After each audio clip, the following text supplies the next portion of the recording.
Bit of a different video today. I'm here in the workshop after a track day last Thursday. You can start to see that the tyre's a bit melted. Went down to Wakefield with the boys in the M3. Hey Jace, what's up, my man? High five, high five. And I don't know if you can see the colour of those rotors, but they definitely don't feel that great under the foot. So this is one of the things I like to do in between working is head down to the workshop and work on my car for a couple of hours and then get back and go and do some work on my computer, because it's important rather than just sitting down all the time and working on this toxic computer thing. It's important to be spending some time doing something physical, getting the sweat going on. Here in Australia right now, it's very much summer.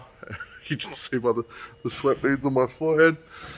And yeah, so I'm gonna work with Jace for the next half hour, 45 minutes, change these rotors over and the pads, put new pads on it, and resume upstairs, up in the workshop, and talk a little bit about crypto, so stay tuned. There we have it. Jace, did I do much? Say yes. I did it all. I did it all, right? So, brakes are a little toasted. But really, really very, very warm.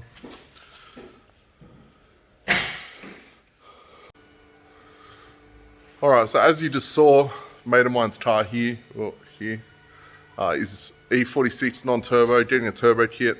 So we just had Chris the fabricator come to actually mock up some of the manifold and the dump pipe. And yeah, now it's time for me to head back upstairs and do some actual work, non-physical labor.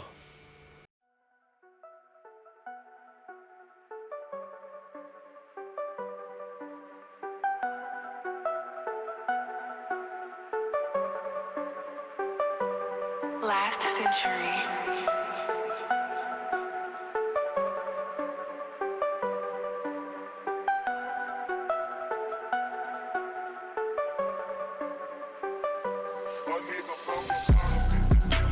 Okay, so now I'm back in the office. It's a little bit different to spend some time in the workshop, but I thought you might want to see, what I do on a daily basis. And I love crypto and I love working on my computer, but I actually get a lot of juice out of working on my cars and that sort of stuff as well. So there's a lot of really interesting stuff happening in the crypto market today. And as you may or may not have seen, the price has stabilized really, really well. There's, again, a lot of selling and a lot of buying that is equalizing. So the price is staying very, very stable, which is really, really good to see. Now, we haven't seen that magic number of 20K USD. And I believe once we see that, it's a very psychological number. So once we see that, we should start to see a little bit of possible pandemonium. There's still a lot of emotional people talking about, wow, we hit the ATH, and wow, I didn't think this would ever be possible. I'm also getting a lot of messages from people saying, I've been on the fence about it, and I don't want to buy at these kind of levels. Do you think it's going to come back? Do you think it's going to pull back? Yes, I believe it will. And again, these are just my beliefs. I'm completely uneducated. The only thing that I know is that I study this every day. I haven't done a degree, or I don't have a financial services license or anything like that. This is not financial advice. I am simply a passionate guy who's very interested in this market. And people are often, like, daily asking me, is it too late at buying at these levels? Is it silly? I've personally bought Bitcoin at $100 US all the way up to, I think, $18,000 or $19,000 US.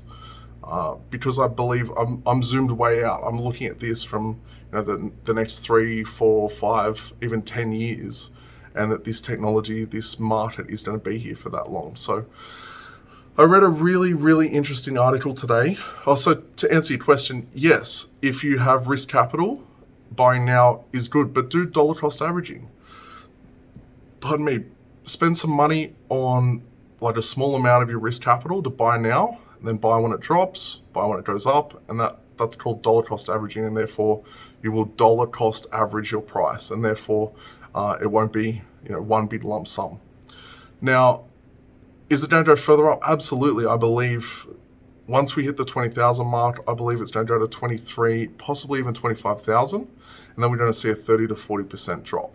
So, if you are buying, don't put everything in right now. Don't risk the house. Don't risk the children's college fund. Just buy little chunks. And there's a couple of different apps that you can use to do that very easily. One is Amber, which I'll put a link down in the description, as well as crypto.com, where you can just buy a little bit every single day. So I read some really interesting stuff today, and I've posted it all in the group. If you're not in the Facebook group, I'd strongly recommend click the link below this video, join the Facebook group, join the conversation. But the article that I read today was actually emailed from Anthony Popolino, and I'll just read you a little bit of it. So Mark Carney, the former Bank of England governor, during a conversation, verbalized a number of noteworthy points. So number one is Bitcoin has caught the attention and the imagination of many people. It's still untested. It's a pretty small market relative to other markets, but it has caught the attention. These big giant moves every day are a little worrying, but it's because it's a thin market and it can evolve into a global market, possibly. And finally, point number three is does Bitcoin change the need for the dollar as a reserve currency?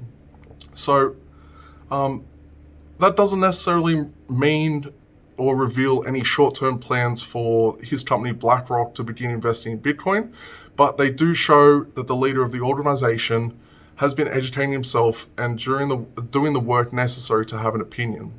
And this insight is important because it reinforces the idea that Bitcoin has finally reached a point where every financial institution feels the need to have a Bitcoin strategy. They may choose to do nothing, but they may choose to get a minimal amount of exposure in the crypto space. Or they may choose to do something significant like MicroStrategy, which I'll talk about or touch upon very, very soon in this video. So this brings an element of the market that I don't think many people are aware of, and that's the Bitcoin black hole. And this is very, very important. Really understand this. So anyone can Google the total amount of Bitcoin, which is 21 million Bitcoin, or the current circulating supply, which is 18.5 million. But most people don't realize that the majority of these Bitcoins in circulation are not actually available for purchase. So we can simply measure how many Bitcoin have not moved from their existing wallets in the last 12 months. And the answer is that over 60% of the Bitcoin that is in wallets has not actually moved in a 12-month period. So, but while most of the people who do have these coins are expecting that number to go down as the prices go up. So there's a significant argument, a really strong argument, that it could actually hold or potentially go higher. And for instance, I've talked a little bit about Grayscale, I've talked about the Square Cash App, but I've also talked about PayPal. Like the Grayscale Bitcoin Trust, for example, when someone invests in the private placement, Grayscale creates a new unit of trust and then goes out and purchases additional Bitcoin OTC, over the counter. And once they purchase those Bitcoins, the Bitcoins essentially is off the address or off the market for others. So this is because Grayscale doesn't have a redemption feature to their funds. So meaning you can't buy a share and then decide later on, I want to actually cash that out and get sent the Bitcoin. You're only getting a share of that trust. So this is what Anthony Popolino calls the Bitcoin black hole. And once Bitcoin goes in, it won't be coming out anytime soon. The same black hole exists for corporate treasuries that use Bitcoin as a reserve asset.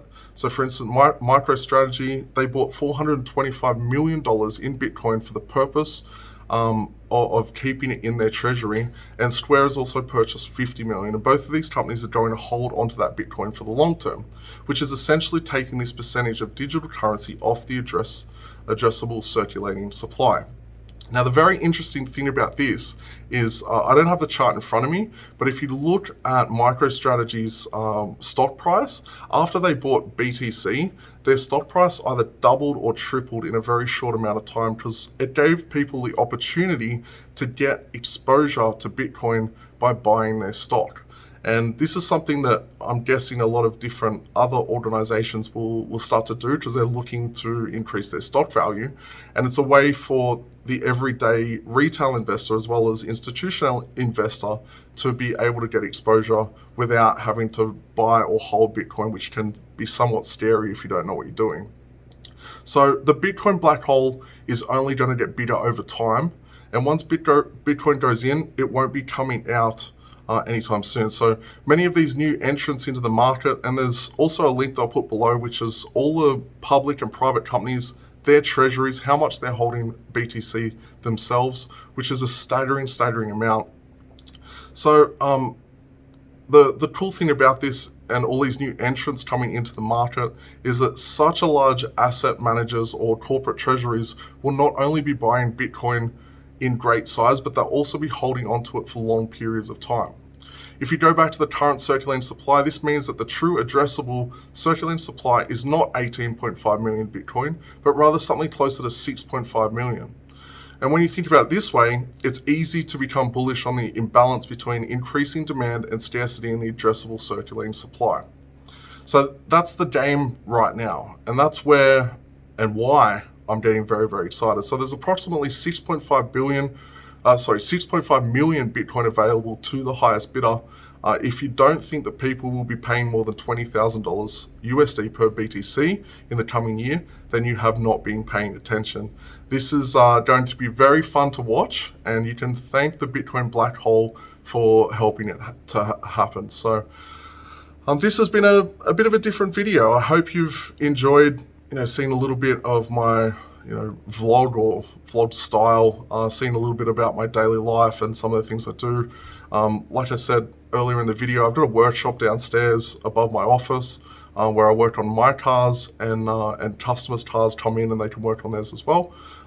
It's a really cool little side business that I started thanks to COVID.